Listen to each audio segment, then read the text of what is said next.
नमस्ते दोस्तों, इस वीडियो को देखने के बाद कृपया करके सब्सक्राइब कर देना। मैं इन कहानियों को बनाने में बहुत मेहनत करता हूँ। रात भर जाग कर लिखता हूँ, एडिट करता हूँ और इसी से अपना खाना कमाती हूँ। जो भी आज सब्सक्राइब करेगा उसकी ज़िंदगी में बहुत खुशियाँ, धन और सुकून आए। मैं ईश्वर से यही प्रार्थना करती हूँ, कृपया कृपया सब्सक्राइब करें लो। बेल आइकन दबा देना ताकि हर नई कहानी आप तक पहुँच सके। अब कहानी शुरू करते हैं। नमस्ते दोस्तों, मेरा नाम है प्रिया। मेरी उम्र अभी 28 साल है। मैं आंध्र प्रदेश के आनंदपुर के पास एक छोटे से कस्बे में रहती हूँ। शादी को 7 साल हो चुके हैं। मेरा कद काठी ठीक ठाक है, 30-36 के आसपास, और लोग कहते हैं कि मेरी आंखें बहुत गहरी है, जैसे किसी को खर्च खींच लेती है। शादी के बाद मैं घर संभालती हूँ, लेकिन हाँ, मेरे अंदर थोड़ी शरारत भी रहती है। कभी कभी शीशे के सामने खड़े होकर बाल संवारती हूँ और सोचती हूँ कि आज कौन मुझे ऐसा देखेगा कि नज़र हटा ना पाए। हाँ, मैं थोड़ी शरारती हूँ, लेकिन दिल में बहुत साफ़ हूँ। आज मैं आपको अपनी ज़िंदगी की कहानी सुनाने जा रही हूँ, जो मेरे साथ घटी। यह कहानी मेरे देवर के साथ जुड़ी हुई है। मेरा पति रोहन जॉब के सिलसिले में ज़्यादातर बाहर रहता था। घर में सिर्फ मैं और मेरा देवर विक्रम रहते हैं। विक्रम की उम्र अभी 25 साल है। कॉलेज खत्म करके वह जॉब ढूंढ रहा था। वह बहुत ही सुंदर था, लंबा कद, चौड़ा सीन, आंखें काली और गहरी। जब भी वह घर आता, मैं मन ही मन सोचती कि काश वह थोड़ा और पास आए, तो बस यही से कहानी शुरू होती है। एक सुबह की बात है। मैं रसोई में खड़ी चाय बना रही थी। साड़ी का पल्लू थोड़ा सरक गया था। मैंने देखा कि विक्रम इन ड्राइंग रूम से बाहर मुझे देख रहा था। वह सोफे पर अखबार पढ़ रहा था, लेकिन उसकी नज़र बार बार इधर आ रही थी। मैं थोड़ी शर्मा गई, लेकिन मन में एक अजीब सी खुजली हुई। मैंने पल्लू ठीक किया और बोली, विक्रम चाय लोगे? उसने अखबार नीचे रखा और बोला, हाँ भाभी, लेकिन आप ऐसे ही बनाओगी ना? मुझे देखने में मज़ा आ रहा है। मैं हंस पड़ी। क्या देख रहे हो? चाय के साथ बिस्किट भी लोगे? वो वहाँ उठा और रसोई की ओर आया।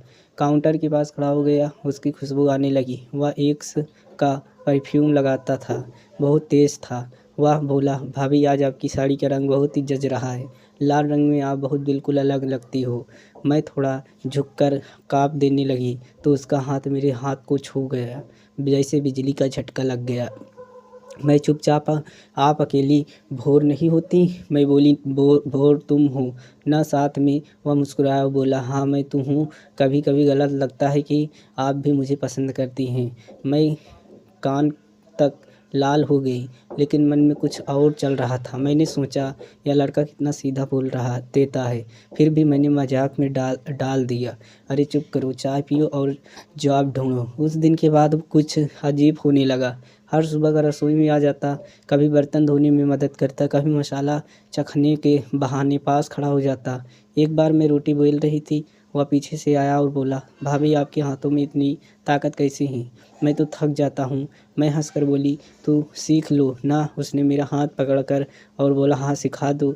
उसकी उंगलियां मेरे हाथ को दबाया। मैं रुक गई। दिल ज़ोर ज़ोर से धड़क रहा था। वह बहुत पास था। उसकी सांस मेरी गर्दन पर लग रही थी। मैं सोच रही थी कि अब क्या होगा, क्या यही सही है? लेकिन मन के एक कोने में एक अजीब सी खुशी थी। फिर वह पीछे से हटा और बोला, सॉरी भाभी, मैं मजाक कर रहा था। मैं कुछ नहीं बोली, बस चुपचाप रोटी बेलती रही। लेकिन उस रात नींद आई नहीं। मैं सोचती रही, अगर रोहन ना होता तो? नहीं, ऐसा नहीं हो सोचना चाहिए। अगले दिन मैं रोचक रोचक था। शाम को घर का इन्वर्टर ख़राब हो गया था। घर में अंधेरा था। मैं मोबाइल की रोशनी में काम कर रही थी। विक्रम आया और बोला, भाभी इन्वर्टर का फ्यूज़ चेक करना पड़ेगा। मैं बोली, चलो देखते हैं। हम दोनों इन्वर्टर के पास गए। वह झुक कर देखता रहा। मैं टार्च पकड़े खड़ी थी। उसकी शर्ट ऊपर चढ़ी हुई थी। पेट की मांसपेशियाँ दिख रही थी। मैं नज़र नहीं हटा पाई। वह बोला, भाभी टार्च थोड़ा नीचे करो। मैं झुकी। हम दोनों बहुत पास थे। उसका हाथ मेरी कमर को छू गया, जैसे जानबूझकर। मैंने सांस रोक ली। वह बोला बोला हो गया, अब चलेगा। लेकिन वह हटाता नहीं था। मैं बोली, विक्रम हटा जाओ ना। वह मुस्कुरा कर बोला, भाभी आपकी सांसें तेज़ हो रही हैं, डर लग रहा है? मैं बोली, नहीं बस थक गई हूँ। उस रात मैं अपने कमरे में लेट गई। दिल अभी भी धड़क रहा था। सोच रही थी कि यह क्या हो रहा था। क्या मैं गलत हूँ या वह दिन बीतते हुए अब हर रोज़ कुछ न कुछ होता। कभी वह जिम करता और शर्ट उतार कर आता पसीने से भीगा हुआ। मैं कपड़े धोने से के बहाने देखती रहती। कभी मैं नहाने गई, वॉशरूम का ताला खराब था। वह बाहर से आवाज़ देता, भाभी तौलिया लाओ। मैं चिल्लाती नहीं चाहिए, लेकिन मन में एक आग बाहर से आवाज़ देता, भाभी तौलिया लाओ। मैं चिल्लाती नहीं चाहिए, क्योंकि लेकिन मन में एक आग सी जल रही थी। मैं सोचती कि अगर एक बार वह मुझे गले लगा ले तो नहीं, रोहन की याद आती और मैं रुक जाती।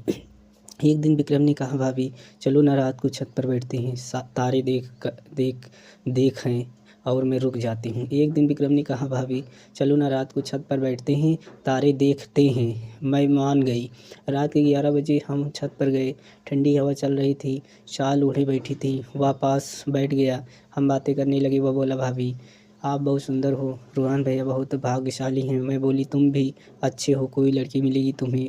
वह बोला, मुझे कोई और नहीं चाहिए, जो दिल में है वही चाहिए। मैं चुप हो गई। उसने मेरा हाथ पकड़ लिया।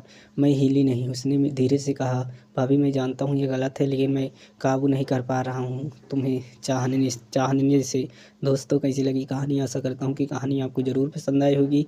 अगर आपको ये कहानी पसंद आई हो तो आप चैनल को सब्सक्राइब करें। नेक्स्ट वीडियो में हम फिर से मिलते हैं एक नई कहानी की।